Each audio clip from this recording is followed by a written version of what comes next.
Welcome to this edition of Commissioner's Chat, where we talk about economic good news in Allegheny County. Today I'm joined by the new chairman of the Potomac Highlands Authority, the new airport chairman, Creade Brodie Jr. Creade, good morning, or afternoon I should say.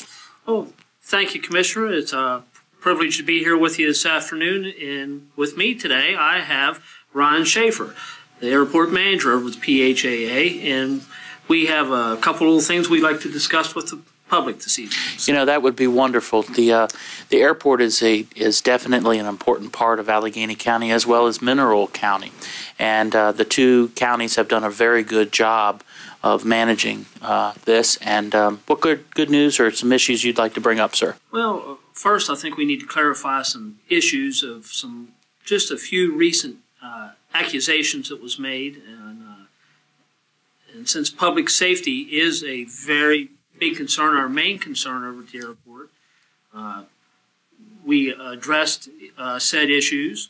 And Ryan, if you would please, because I'm no expert on this, if you would explain I will start. One of the issues we was actually accused of was running 10-year-old fuel through a new cost-saving device, and actually an environmental-friendly device we just installed at the airport. Ryan is much more of an expert on that. If you would, just a few details on that, please, sir. Yeah, I appreciate that, and thanks both for having me.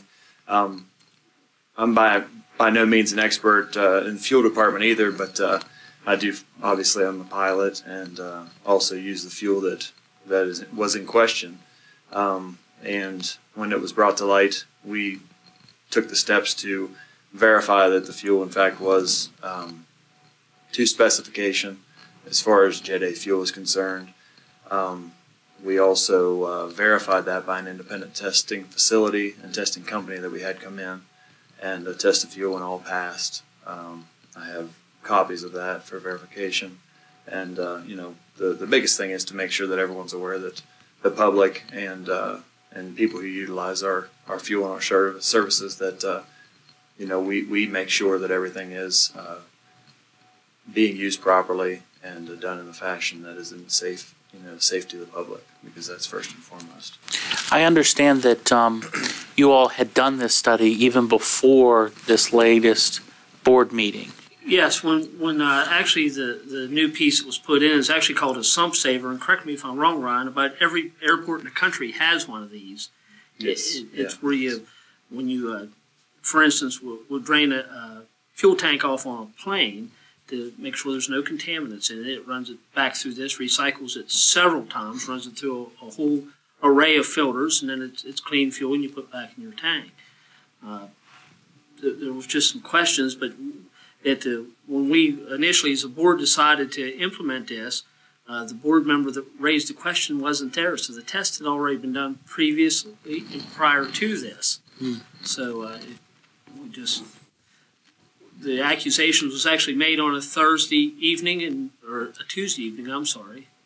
No, Thursday evening. It was a Wednesday evening was when the meeting, the initial accusation was on a Monday evening. Yeah. And I was contacted by the Maryland State Police Aviation Division, and we immediately did what they requested as far as testing goes, and the test that they ran was satisfactory in nature for what they wanted to see.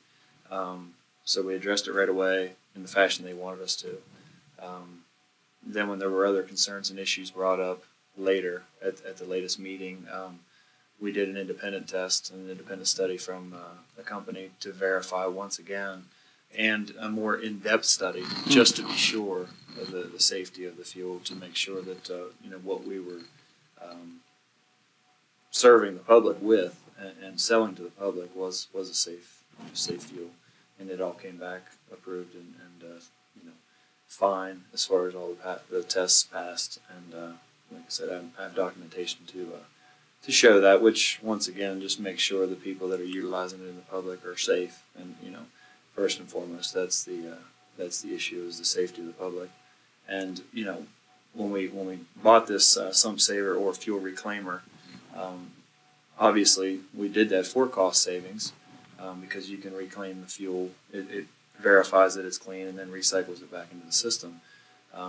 So obviously we did that for our cost savings because ultimately we have to answer to the public, which taxes help support this airport. So, cost is of an utmost concern to us, but that is obviously behind safety. Certainly.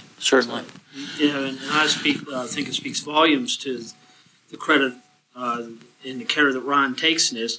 That Thursday evening at actually the board meeting when I was actually made chair and this issue come up, and Ron explained then that this was already tested and it was good to go.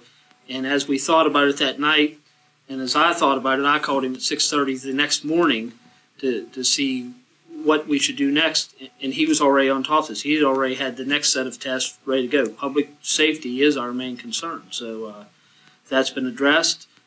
As far as I'm concerned, it's a done issue. If anybody has any question on the paperwork, most certainly see Ron.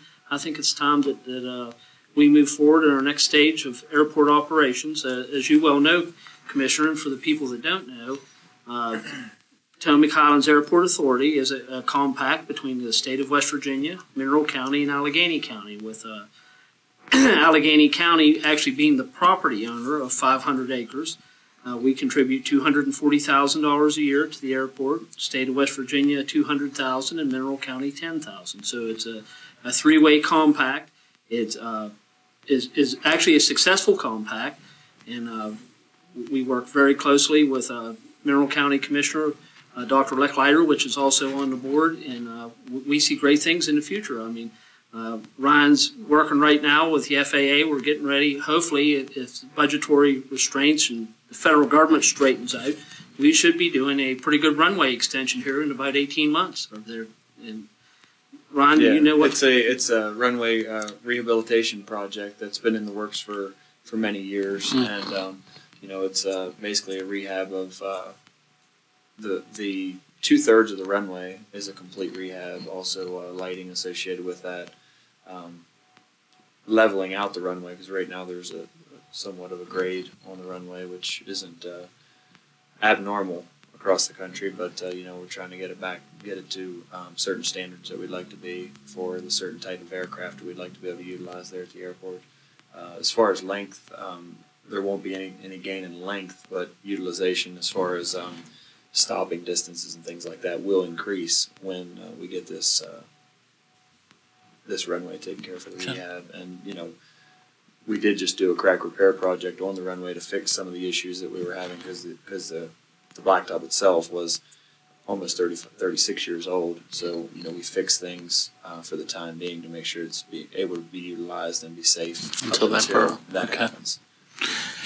The size of this project, preliminary reports show that this could be upwards of close to a $50 million project, which is is a pretty good sized project for a small regional airport. So we're excited about that, and we're also excited. We're wanting to move into a little different direction.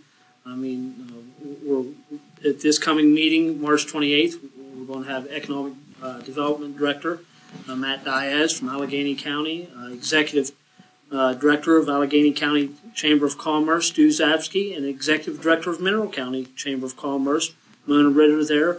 We want some advice on and help putting a plan together on how the airport fits in with the economic development of Allegheny and Mineral Counties in the surrounding area. And we know there's people out there that's experts at this, and we want to start utilizing some of our expertise that everyone has in their back pockets. We want to see what a vision of where we need to be in the future. Well, I tell you, I think, Commissioner Brodie, that's admirable of you. You just became chairman of this organization, and you're already looking at the mission and the vision of getting the board to the next level. So you should be complimented on that, and I appreciate you doing that. I know that they're definitely going to be served well with you. Ryan, can you tell me some other events that might be coming up at the airport and how people might find out about those? Yeah, well, right now, we have, of course, we've been doing for years some of the things that aren't directly associated with the flying realm, as far as the road rallies that have been bringing some other people up to the airport and a little bit of publicity to the airport for other reasons other than just flying. But we have an Allegheny Flying Club that's there. We have the soaring group that's there that that does a lot of things on the weekends, and as the weather starts to get better, they'll be utilizing the airport more. This time of year, it's somewhat slow, Right. As are a lot of things that are outside activities. But as far as we're going to look into maybe having a day that we can do like a recognition day for public recognition day. We're in the preliminary stages of that to bring people there and let them know the airport's there for the tenants that are tenants of the airport and utilize have their airplanes there. Just kind of a recognition for those people, and also get the public more involved, because ultimately it is a public facility, and as of right now, without having any type of airline service or anything there, only a certain amount of people from the public get to utilize the facility. But depending on how the economy goes in the local area, there are opportunities for growth there at the airport. I think it was 2 years ago. I took my family out for the, what do they call it when you get a rider who's under 16 years to ride? Young Eagles program. Young Eagles Yes. program. And my son and my daughter Madison got an opportunity to go out that. So that Young Eagles program is an awesome, awesome program, and it's a really great way. Mason, from that, has decided that he wants to strive to go to the Air Force Academy and become a pilot. And so from that, that's a success story. Now, that's a little challenge to him that he needs to make it happen, but that's okay. We did a challenge. They're great. Those are great programs, and those, among other things, no matter what we're talking about, whether it be flying, aviation, just in general, if you don't get the youth involved, things sooner or later won't be there anymore. I mean, you have to keep the generation after generation involved and excited about it. Well, gentlemen, we've talked about an array of things this evening, and I thank you for that opportunity. Commissioner, is there anything else that you'd like to share? Yeah, just there is a couple more little things that possibly could be coming our way in the future, and I'm not going to tip our hand too much because I'm really not 100% sure, but we do have some interest of maybe a aircraft museum. We've been contacted. Now there's nothing in stone, but we've been contacted, and Ryan and myself has spent a little time with a local university. It's actually shown some interest in us for maybe some development of some flight schools and ground schools there, and they're actually working with our community college and the university, and maybe a college in Mineral County also showing some interest. The three of them doing some type of a pact to put something there. So I don't see that in the immediate future, but that's in our long-range goals, and I know it's in all three of those long-range goals. So other than that, everything I think is going smooth. I mean, Ryan's not been at the helm not quite a year yet. He's done a fantastic job. It's been a very big turnaround at the airport, and we're just looking forward to moving forward. Gentlemen, this has been really good information. How do the public, if they have a thought or an idea or just want to know what's going on at the airport, how do they get a hold of you, Ryan? Well, we have a website that they can get on. That's www.cbeairport.com. That gets you onto the base website. You can go through there and find all the numbers and everything. Call our office at 304-738-0002. And also, just cross the bridge into, if you're on this side and in Allegheny County, just cross the bridge into West Virginia, make your first left, and come up to the airport. And we're there 7 days a week from 6:30 in the morning to 8 in the evening. Okay. So, Encourage anyone that's never been there to go over and tour this. It's a fantastic campus. yeah, great facility. There's a lot of room for growth and improvement. Well, wonderful. I'd like to publicly thank you, gentlemen, for coming today and talking about a great asset that we have in Allegheny County. It's a partnership with Mineral County. But I'd like you, the public, to come on out and see what's going on at the airport. They're always looking for some people for some great ideas and some extra hands. I'd like to thank you for this edition of Commissioner's Chat. Please join us on our next edition, and have a good evening. Thank you, Thank you Commissioner. very much.